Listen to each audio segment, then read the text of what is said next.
Hi all, டேஸ்டியாக எண்ணெய் கத்திரிக்காய் குழம்பு எப்படி செய்கிறதுன்னு பார்த்துடலாமா?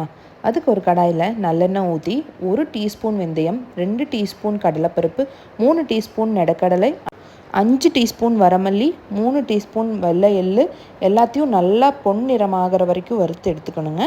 கூடவே தேங்காய் சின்ன சின்ன பீஸாக கட் பண்ணி ஆட் பண்ணி ஒரு 2 நிமிஷம் வறுத்துக்கோங்க. இது துருவியும் ஆட் பண்ணிக்கலாம். துருவினிங்கன்னா 2 நிமிஷம் வறுக்க தேவையில்லை, அந்த ஹீட்லேயே அதுவே வறுப்பட்டுரும். இதை அப்படியே மிக்சியில் போட்டு நல்லா பேஸ்ட்டாக அரைச்சி எடுத்து வச்சுக்கோங்க. அதே கடாயில் கொஞ்சம் நல்லெண்ணெய் தாராளமாக ஊற்றி சின்ன சின்ன கத்திரிக்காயை 4ஆக கீறி, நான் இதில் 8லேருந்து 10 கத்திரிக்காய் வரைக்கும் எடுத்துருக்கேங்க. அதை நல்லா போட்டு எண்ணெயிலேயே தோல் நல்லா பர்பிள் கலர் ஆகிற வரைக்கும் ஃப்ரை பண்ணணுங்க. இந்த கத்திரிக்காயை தனியாக எடுத்து வச்சிடலாங்க. அதே கடாயில் கடுகு, 3 வரமிளகா, 8 பல்லு பூண்டு, 15 சின்ன வெங்காயம், ஒரு கொத்து கருவேப்பிலை. வெங்காயம் நல்லா வதங்கினதுக்கப்புறம் 4 தக்காளியை பியூரி பண்ணி உள்ளே ஆட் பண்ணிக்கலாம்.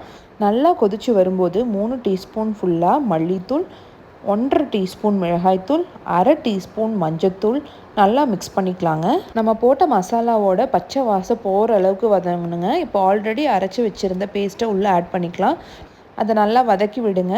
ஒரு சின்ன லெமன் சைஸ் புளியை எடுத்து கரைச்சி வச்சுருக்கேங்க. அதை இப்போ உள்ளே ஆட் பண்ணிக்கலாம்.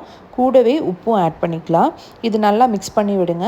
இப்போ வெல்லம் இல்லைன்னா நாட்டு சர்க்கரை கொஞ்சமாக ஆட் பண்ணிக்கோங்க. இது டேஸ்ட்டு நல்லா கொடுக்கும். 5 மினிட்ஸ் கொதிக்க விடுங்க. இப்போ நம்ம ஆல்ரெடி ஃப்ரை பண்ணி வச்சுருக்க கத்திரிக்காயை அந்த எண்ணெயோடு உள்ளே ஆட் பண்ணிக்கணுங்க. நல்லா கொதிக்க விட்டு ஒரு 5 மினிட்ஸ் க்ளோஸ் பண்ணி ஆஃப் பண்ணி எடுத்திங்கன்னா டேஸ்டியான எண்ணெய் கத்திரிக்காய் புளிக்குழம்பு ரெடிங்க. ட்ரை பண்ணி பார்த்துட்டு எப்படி இருக்குன்னு சொல்லுங்கள். Tata, bye bye.